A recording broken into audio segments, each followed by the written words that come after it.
Selamat malam Pak Kadafi. Dan ya, di video kali ini saya ingin menjelaskan dua pertanyaan yang Bapak berikan di soal UTS. Oke? Yang pertama itu, kembangkan perencanaan pengelolaan ekowisata dari lokasi mangrove. Oke. Yang pertama itu adalah saya ingin menjelaskan bahwa prinsip ekowisata itu ada yang namanya, yang pertama itu adalah namanya pelestarian. Oke, jadi yang namanya mangrove tentu jika ingin tetap terjaga, kita harus bisa namanya melestarikan pohon mangrove di sekitar ekowisata mangrove ini, yang menjadikan mangrove ini sebagai satu pilihan destinasi dalam pilihan masyarakat ataupun pengunjung-pengunjung yang datang ke daerah tersebut. Dengan pelestarian hutan mangrove akan membuat ekowisata mangrove ini menjadikan suatu daya tarik yang baru terhadap pengunjung-pengunjung dari masyarakat sekitar maupun pengunjung yang berada dari luar lokasi daerah mangrove ini. Dan yang kedua ada namanya pendidikan. Menurut saya, dalam pengelolaan ekowisata dari lokasi mangrove ini bisa dijadikan pengembangan dalam sisi pendidikan. Bagaimana caranya? Pengembangan pendidikan dalam soal hutan mangrove ini bisa dijadikan suatu kegiatan yang baru ketika pengunjung ataupun wisatawan asing ketika datang di hutan mangrove ini. Ketika mereka datang, mereka bisa saja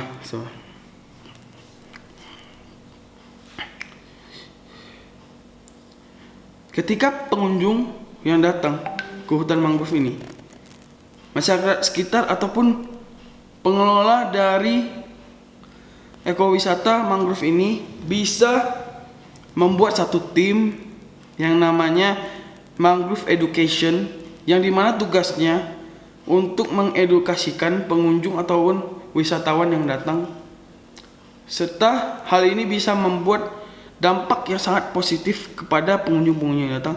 Kenapa? Karena hal ini bisa membuat masyarakat ataupun pengunjung-pengunjung yang datang bisa mendapatkan suatu edukasi yang sangat berharga dalam sisi mangrove. Karena saya yakin dan percaya beberapa dari orang yang datang ke lokasi mangrove tersebut tidak mengetahui edukasi tentang mangrove ini, dan mereka hanya melihat-lihat saja.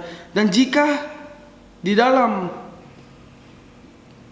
pengelolaan ekowisata ini, hal ini bisa dijadikan suatu namanya oleh-oleh pendidikan, oleh-oleh pemikiran yang bisa menjadikan suatu sumber positif, sehingga mereka tidak hanya pulang untuk memfoto-foto, serta hal ini bisa mereka pulang dengan membawa suatu oleh-oleh, yaitu pendidikan serta edukasi yang baru terhadap pendidikan mereka tentang mangrove, edukasi dan pengetahuan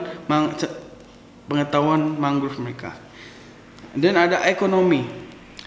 Dalam pengelolaan ekowisata dari lokasi mangrove ini, hal ini bisa dijadikan suatu sumber uang ataupun sumber peningkatan ekonomi dalam sisi masyarakat sekitar. Contohnya, mangrove tentu memiliki fauna yang seperti seafood ya. Contohnya kepiting. Contohnya di Kampung Teri. Di daerah sana, masyarakat sekitar membuat satu restoran ataupun satu rumah makan yang menjual seafood, dan saya bertanya kepada teman-teman bahwa mereka mengatakan hal ini enak, dan hal ini bisa dijadikan sebagai sumber ekonomi serta peningkatan ekonomi.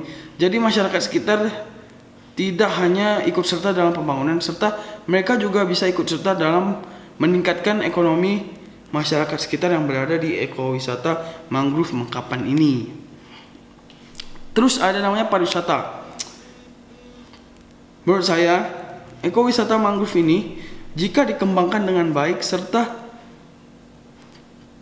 pengelolaan yang baik bisa menjadikan suatu daya tarik yang baru untuk pengunjung maupun wisatawan asing yang datang. Karena saya melihat kalau di luar negeri itu jarang banget ada namanya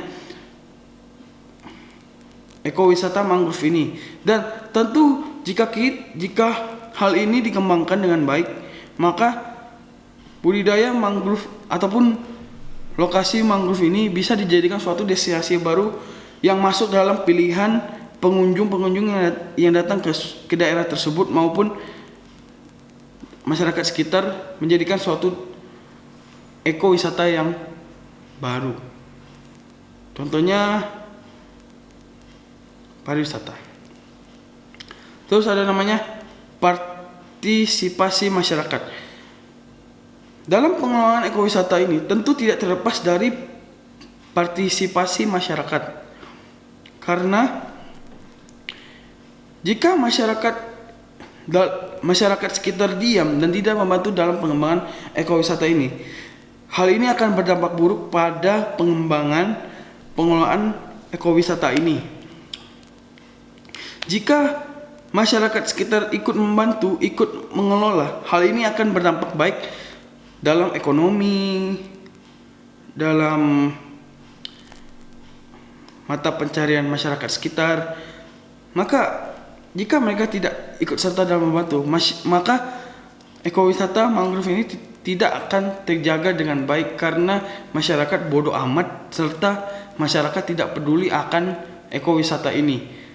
Dan jika masyarakat ikut membantu serta ikut mengelola, maka hal ini akan menjadikan ekowisata yang baik serta ekowisata dengan pengelolaan yang terjaga karena masyarakat sekitar ikut serta dalam pembangunan ekowisata mangrove ini. Yang kedua, kembangkan strategi potensial untuk melestarikan mangrove. Oke. Jadi strategi potensial untuk melestarikan mangrove adalah yang pertama dengan membuat beberapa spot foto yang menarik serta yang bisa membuat pengunjung maupun wisatawan asing kayak wow gitu. Mengapa? Karena jika mereka merasa terkesan dengan spot foto yang menarik, maka hal itu akan dipost dalam sosial media mereka, serta hal itu akan memiliki dampak efek advertising yang gratis serta dapat meningkatkan pengunjung dalam ekowisata mangrove ini. Karena orang-orang akan melihat foto tersebut dan bertanya-tanya di manakah foto ini, maka akan dijawablah bahwa foto ini berada di mangrove. Nah, hal ini akan menjadikan suatu pemasaran gratis bagi ekowisata mangrove ini dan akan membuat pengunjung semakin meningkat serta meningkatkan ekonomi masyarakat sekitar. Dan yang kedua, strategi potensial berikutnya adalah membuat namanya pendidikan mangrove yang dibayar dengan seikhlasnya. Hal ini akan membuat masyarakat serta pengunjung yang datang bisa mendapatkan efek yang baik. Contohnya kalau kita membuat pendidikan dibayar dengan seikhlasnya, dibayar dengan seikhlasnya, bahkan tak dibayar pun tak apa-apa. Karena dalam hal ini targetnya adalah membuat edukasi terhadap mangrove kepada pengunjung yang datang.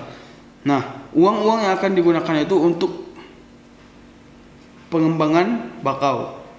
Hal ini contohnya pengunjung datang misalnya rame-rame, diberikan waktu 5 menit dan ditentukan jadwal kelasnya. Maka hal ini akan, jika masyarakat yang datang pas pada jadwalnya, hal ini akan maksudnya kelasnya akan dimulai, bukan kelas lah, maksudnya penjelasan tentang mangrove ini, dan